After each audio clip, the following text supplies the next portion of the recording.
하나님의 말씀은 창세기 39장 20절에서 23절 말씀입니다. 창세기 39장 20절에서 23절까지의 말씀 세 번역으로 제가 봉독하겠습니다. 요셉의 주인은 요셉을 잡아서 감옥에 가두었다. 그곳은 왕의 죄수들을 가두는 곳이었다. 요셉이 감옥에 갇혔으나 주님께서 그와 함께 계시면서 돌보아 주시고 그를 한결같이 사랑하셔서 간수장의 눈에 들게 하셨다. 간수장은 감옥 안에 있는 죄수를 모두 요셉에게 맡기고 감옥 안에서 일어나는 온갖 일을 요셉이 혼자 처리하게 하였다. 간수장은 요셉에게 모든 일을 맡기고 아무것도 간섭하지 않았다. 그렇게 된 것은 주님께서 요셉과 함께 계시기 때문이며 주님께서 요셉을 돌보셔서 그가 하는 일은 무엇이나 다 잘되게 해주셨기 때문이다. 아멘. 인간은 누구나 꿈을 꿉니다. 잠을 잘 때도 꿈을 꾸지만 살아가면서도 꿈을 꾸기도 합니다. 이것을 비전이라고 하는데 지금 이 순간에도 많은 사람들이 꿈을 꾸며 이 꿈을 이루기 위해서 열심히 살아갑니다. 잠언 29장 18절에도 묵시, 비전이 없는 백성은 망한다고 하는 말씀이 있죠. 여러분들도 다 꿈이 있죠. 여러분들도 다 꿈을 위해서 살아가시죠. 그 꿈이 여러분 자신의 욕심, 꿈이 아니라 하나님이 주신 하나님의 꿈이기를 주님의 이름으로 축복합니다. 우리가 사는 세상에서 꿈이 없는 사람은 아무런 목적도 계획도 없이 사는 게으른 사람이라고 하는 평판을 듣습니다. 그런 취급을 당합니다. 꿈이 없는 사람은 인정을 받지 못하고 환영을 받지 못하는 세상입니다. 반면에 꿈을 꾸고 꿈을 이룬 사람은 많은 존경과 부러움의 대상이 됩니다.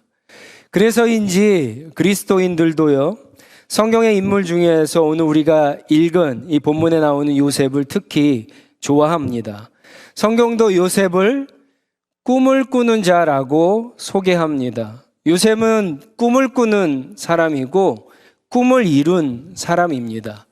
어린 시절 요셉이 꾼 꿈은 아버지와 형제들이 다 자기에게 절을 하는 꿈을 꾸었습니다. 어떻게 보면은 요셉의 꿈은요, 높은 사람이 되는 꿈, 성공하는 꿈이었습니다. 나중에 요셉이 이집트의 총리가 되니까 높은 사람이 되고 성공하는 꿈이 맞는 것 같습니다. 많은 고난을 통과하고 어릴 적 꿈이 이룬 것 같이 보여집니다. 많은 사람들이 이 부분 때문에 요셉에 대해서 관심을 갖고 좋아하고 요셉을 모델로 삼기도 합니다.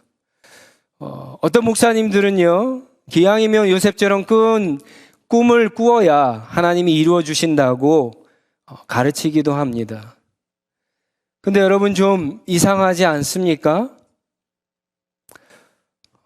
꿈과 장래 희망을 좀 구별하지 못하는 것 같지 않나요? 정말 요셉이 꾼 꿈이 높은 사람이 되고 성공하는 것, 그런 것일까요? 정말 요셉이 자기의 꿈, 자기의 비전을 이루기 위해서 평생을 그렇게 열심히 살았던 사람일까요? 결과적으로 이집트의 총리가 됐으니까 그 꿈이 이루어진 것 같은데, 그 꿈을 위해 산 것 같은데 성경은 그렇게 말하지 않습니다. 요셉 역시 나중에 가서야 자기가 꾼 꿈이 무엇인가를 깨닫게 되는데, 여러분 창세기 45장 7절로 9절 말씀을 한번 보세요.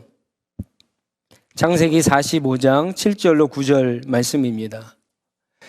요셉이 나중에 총리가 되어서 형들을 만날 때 요셉이 한 말인데, 이때서야 비로소 자신이 꾼 꿈이 무엇인가를 알게 됩니다. 제가 세 번역으로 읽어보겠습니다.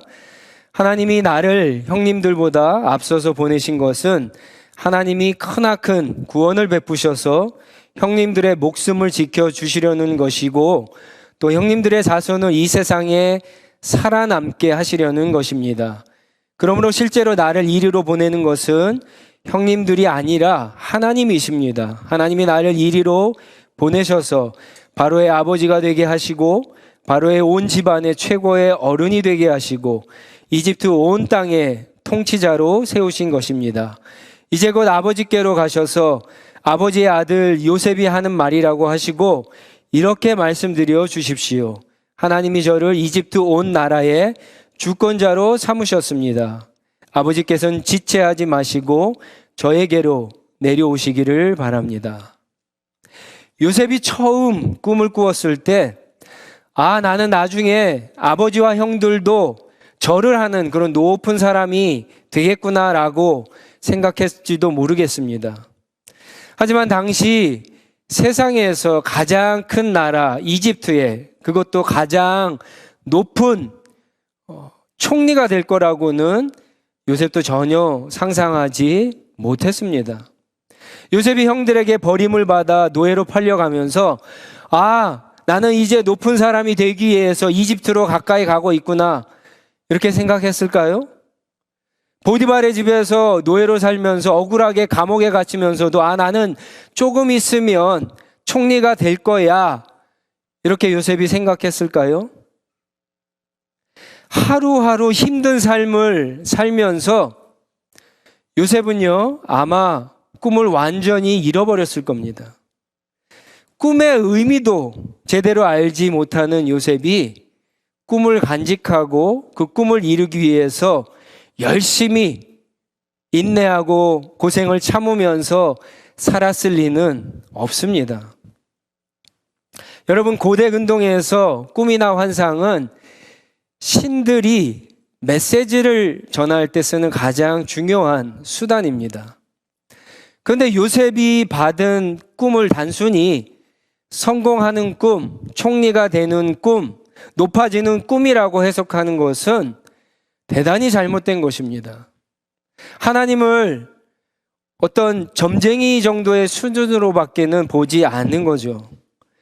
요셉은 형제들을 만나는 그 순간에야 비로소 하나님이 주신 꿈이 무엇인가를 깨닫게 됩니다. 여러분, 꿈이란 비전이란 그런 거죠. 지금은 잘 모릅니다.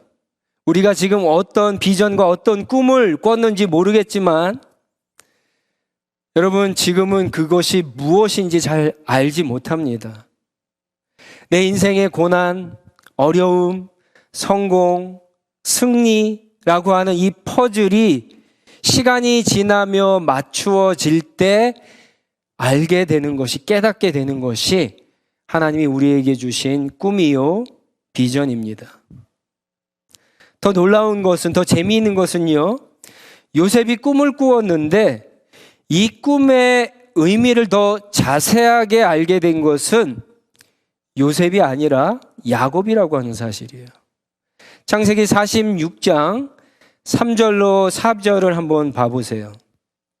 창세기 46장 3절과 4절입니다. 이런 말씀이 있는데 제가 세 번역으로 봉독합니다. 하나님이 말씀하셨다. 나는 하나님 곧 너의 아버지의 하나님이다. 이집트로 내려가는 것을 두려워하지 말아라. 내가 거기에서 너를 큰 민족이 되게 하고 나도 너와 함께 이집트로 내려갔다가 내가 반드시 너를 거기에서 데리고 나오겠다. 요셉이 살아있는 소식을 야곱이 들었습니다. 야곱이 이집트로 그래서 내려가고 있는데 불안했어요. 두려웠어요. 근데 브엘세바에 도착해서 마지막으로 이제 가나안 땅 팔레스타인에서 잠을 자게 되는데 야곱이 거기서 하나님 앞에 예배를 드립니다. 근데 놀라운 것은 하필이면 브엘세바였어요. 여러분, 브엘세바가 어떤 곳입니까? 아브라함이 하나님의 말씀을 듣고 자신의 고향 땅을 떠나서 가나안에 도착했을 때 바로 이 브엘세바에 정착을 하게 됩니다. 암양 7마리를 주고 그 땅에 우물을 사고 거기에 집을 지어서 아브라함과 이삭과 야곱이 살았던 곳, 하나님의 약속을 받았던 곳인데, 하나님이 바로 그곳에 다시 나타나셔서 야곱이 이집트에 내려가야 되는 이유를 말씀해 주십니다. 야곱아, 이집트에 내려가는 것을 두려워하지 말라. 내가 너로 큰 민족을 이루게 해 주시겠다. 이런 말씀을 하시죠. 여러분, 이게 뭐죠? 우리가 너무나 잘 아는 것처럼 아브라함과 이삭과 야곱에게 하나님이 주셨던 언약, 약속입니다. 다시 말해 하나님이 요셉을 이집트의 총리가 되게 하신 것, 그래서 온 가족들을 이집트로 내려가게 하신 것은 아브라함과 이삭과 야곱에게 주신 하나님의 약속을 지키기 위한 것임을 하나님께서 야곱에게 지금 깨닫게 해주시는 거예요. 야곱도 역시 하나님의 약속을 까마득히 잊어버리고 있었어요. 하나님이 예전에 자기가 어려웠을 때 나타나서 그런 약속을 주셨는데 긴가민가 아마 했을 거예요. 하루하루 살면서 바쁘고 힘들고 어려운 일을 당할 때마다 더 그런 것들을 잊어먹겠죠. 근데 여러분, 오늘 이 말씀에서 하나님이 얼마나 하신 약속을 철저하게 지키시는 분인가, 하나님이 얼마나 반드시 당신의 약속을 지키시는 분인가를 보여주고 계십니다. 여러분, 요셉을 평생 꿈을 위해 비전을 붙잡고 산 사람이라고 그렇게 생각해서는 안 돼요. 요셉은 꿈이 무엇인지도 모르고 산 사람이에요. 그런 사람이 어떻게 꿈을 위해서 고난과 어려움을 참고 견디며 살았겠어요? 요셉은 그런 여유도 시간도 없었습니다. 성경 어디에도 그런 내용은 나오지 않습니다. 그런데 우리는 잘못 이해하고 있죠. 요셉은 꿈꾸는 사람이다.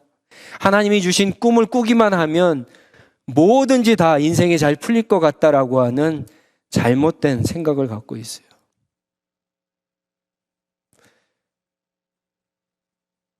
요셉은 하나님의 꿈을 잊고 살았던 사람입니다.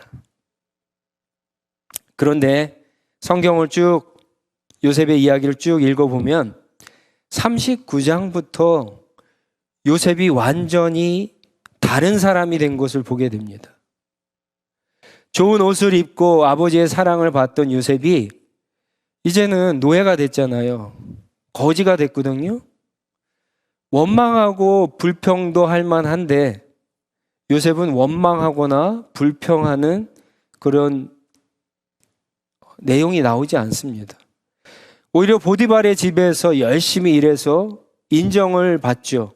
근데 인정을 받는가 싶었는데 여주인의 유혹과 모함으로 감옥에 갇히죠. 너무나 억울하지 않습니까? 보디발에게 그간에 신뢰가 있기 때문에 한마디 할 것 같은데, 변명이라도 할 것 같은데 한마디도 하지 않습니다. 감옥에서 나중에 보면은 왕의 신하들을 만나서 꿈을 해석해 주죠.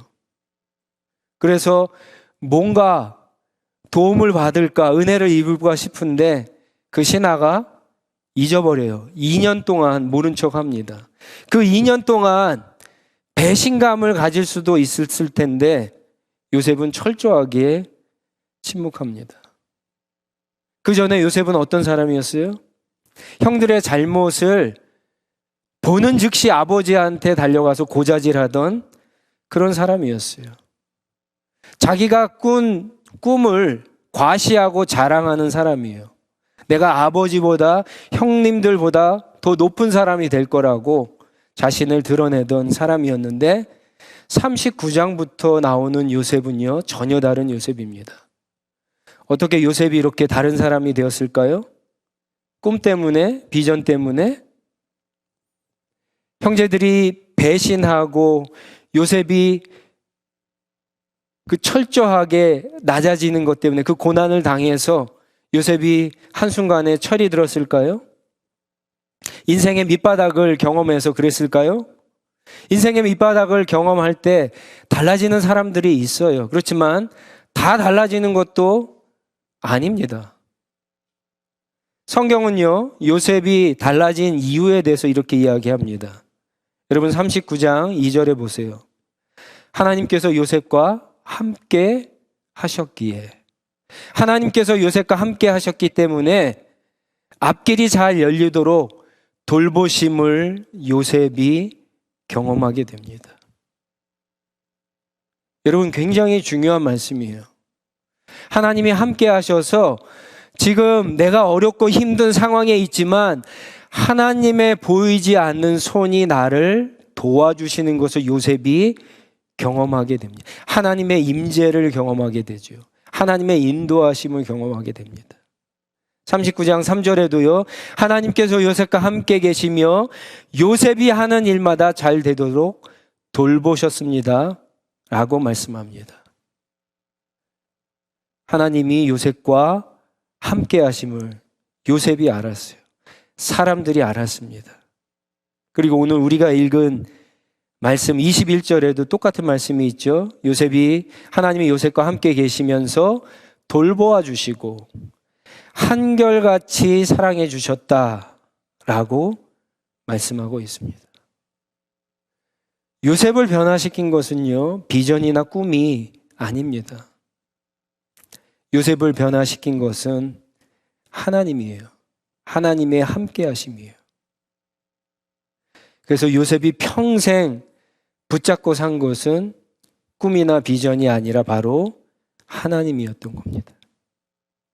하나님이 요셉과 함께 하셨고 함께 하시면서 요셉은 한결같은 하나님의 사랑을 알았기 때문에 그 사랑이, 그 은혜가, 그 하나님이 요셉을 변화시킨 겁니다.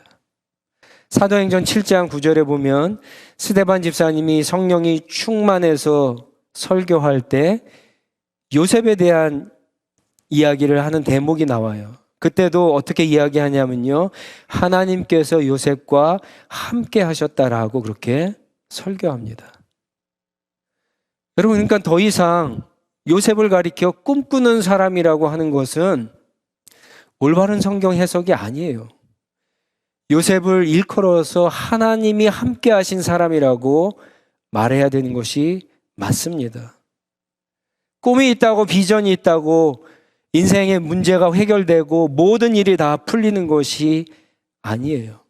꿈과 비전이 있다고 우리 인생을 그것이 이끌어가는 것이 아니에요. 우리의 인생은 하나님이 이끌어 주십니다.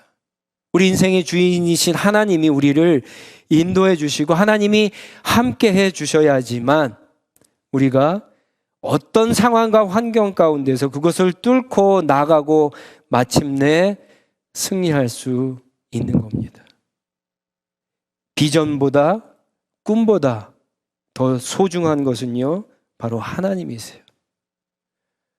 하나님이 주시는 은혜보다 그 은혜를 주시는 하나님이 더 귀한 것처럼 하나님이 우리에게 주신 꿈과 비전보다 더 귀한 것은 하나님 자신 한 분밖에 없다는 거예요. 여러분들에게 질문합니다. 여러분들 하나님이 주신 꿈이 있어요? 하나님이 주신 비전이 있습니까? 여러분들 하나님이 주신 꿈, 그 비전을 가지고 정말 열심히 살고 열심히 신앙생활하고 계십니까? 그러면 그 비전과 꿈을 한번 잘 들여다보세요. 정말 하나님이 주신 것이 맞나요? 정말 하나님이 주신 것이 맞아요? 혹시 그 꿈이 계속 변하고 있지는 않나요? 5년 후에, 10년 후에 또 변할 수 있지 않을까요? 혹시 여러분들이 욕심이 만들어낸 꿈, 여러분들이 내면 안에 있었던 그런 욕망이 만들어낸 꿈은 아닌가요? 여러분들 확실히 구분할 수 있겠어요? 여러분의 꿈인지 이게 하나님의 꿈인지 잘 모르시겠죠. 확실히 모르시겠죠. 그러니까 여러분, 내가 꾼 꿈, 그것이 하나님이 비록 나에게 주셨다고 할지라도 그 꿈, 그 비전을 붙잡고 살아서는 안 돼요. 우리가 붙잡아야 될 것은 하나님 한 분밖에 없어요. 여러분 한번 생각해 보세요. 그 꿈과 그 비전을 한 번이라도 잊지 않고 여기까지 오신 분 계세요? 없습니다. 삶에 찌들다 보면은, 어려움을 당하다 보면, 힘든 일을 겪다 보면은 더 큰 눈앞에 어떤 일이 나에게 닥쳐오다 보면은요, 다 잊어버려요. 하나님도 잊어버릴 때가 있는데 꿈이라고 비전이라고 잊어버리지 않겠습니까?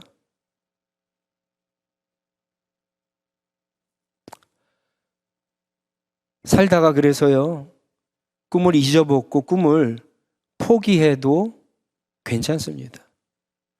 꿈을 잊어버린 분, 여러분 걱정할 필요 없어요. 하나님이 주신 비전인데 내가 까먹고 있었다, 괜찮습니다. 꿈을 꾼 대로, 하나님이 나에게 주신 비전대로 인생이 흘러가지 않는다고 해도 여러분 염려할 필요가 없어요. 괜찮아요. 하나님만 붙잡고 계시면 돼요. 하나님만 우리와 함께 하시면 됩니다. 여러분, 요셉의 인생이 그걸 보여주지 않습니까? 요셉이 언제 하나님께서 내가 꾼 꿈대로 이렇게 가실 거라고 생각할 그럴 부분들이 있었나요? 한 군데도 없어요. 마지막에 가서야 그것을 깨닫게 되는 거예요. 여러분, 우리가 받은 은혜가 다 그렇지 않습니까? 그런가 싶으면 또 큰 벽이 막혀 있죠. 그것을 넘었다 싶으면 또 막히죠. 그래서 좌절하고 낙심하고, 그러다 문제가 해결되는 것 같으면 오 하나님 감사합니다. 그런데 또 며칠 지나고 나면은 더 어려운 문제가 오면 또 실망하고 낙심하죠. 우리의 인생이 그런 거의 반복 아니겠어요? 마지막까지 가봐야지 하나님이 우리의 인생 곳곳을 어떻게 인도해 주셨는가 여러분 알게 되는 거예요. 그래서 꿈을 잡고 가면, 비전을 잡고 가면은요, 실망하고 낙심할 수 있는 거예요. 변하지 않는, 항상 우리와 함께 하시는 하나님을 붙잡고 가야 돼요. 하나님의 함께 하시는 은혜를 구하실 수 있기를 바랍니다. 하나님이 요셉과 함께 하신 이유는 요셉이 형제들보다 더 뛰어나거나 성품이 좋거나 특별해서 그런 것은 아닙니다. 한 가지를 성경에서 발견하라고 한다면 야곱이 발견했던 것처럼 하나님의 약속 때문에 그렇습니다. 속된 말로 조상덕이죠. 조상덕. 부모님의 덕을 보고 있는 거예요. 아브라함과 이삭과 야곱에게 주신 약속 때문에, 요셉이 약속의 자녀이기 때문에 하나님이 함께 해주시고 형통하게 해주시고 인도해 주신 겁니다. 그런데 여러분 이게 우리에게 큰 위로와 소망이 됩니다. 감사하게도 저와 여러분이 바로 이 약속을 받은 사람입니다. 요셉이 조상 덕을 봤다면요, 우리는 누구 덕을 본 겁니까? 예수님의 덕을 본 거죠. 예수님. 우리는 약속을 받은 사람들이에요. 갈보리 십자가를 통해서 하나님이 주신 약속을 소유한 사람들이에요. 그래서 우리가 하나님의 자녀가 되었죠. 하나님의 가족이 되었습니다. 그 약속의 담보가 무엇입니까? 예수님의 목숨이세요. 증거 증인이 있습니까? 예. 우리 안에 계신 성령님이 증인이시죠. 증거이죠. 여러분, 이 사실을 믿으시고 하나님만 붙잡고 이 복을 다 누리시기를 바랍니다. 23절에 하나님이 함께 하시는 사람에게 하나님이 다 잘되게 해주셨다, 형통하다, 이런 표현을 하는데 NIV 성경에는 이것을 우리가 좋아하는 말로 번역을 했어요. 성공으로 번역을 했습니다. 여러분, 성공을 성경에서는 출세하는 거, 높아지는 거, 잘 되는 거, 이런 것으로 표현하는 것이 아니라 하나님이 함께 해주시는 것이 성공이라고 이야기하고 있어요. 살다 보면 사람들의 사랑을 받기도 하고 미움을 받기도 해요. 높아지기도 하고 낮아지기도 합니다. 인정을 받기도 하고 오해와 비난과 욕을 먹기도 합니다. 배신과 버림을 당하기도 하고 반대로 우리가 어떤 사람들을 도와줄 때도 있습니다. 우리가 어떤 상황이나 환경에 있든지 성공, 형통할 수 있는 것은 우리의 인내, 우리의 열심, 우리의 성실함, 그런 것 때문이 아니라 하나님이 함께 해주시기 때문에, 하나님이 그래서 우리를 붙잡아 주시기 때문에, 하나님이 한결같은 사랑으로 우리를 인도해 주시기 때문에, 우리를 돌보아 주시고 우리가 하는 일에 막힌 것들을 열어주시기 때문에 우리가 어떤 상황과 환경에서도 형통, 성공할 수 있는 겁니다. 여러분, 어떤 거를 붙잡고 인생을 사시겠어요? 꿈입니까? 아니면 하나님입니까? 하나님을 붙잡으시기 바랍니다.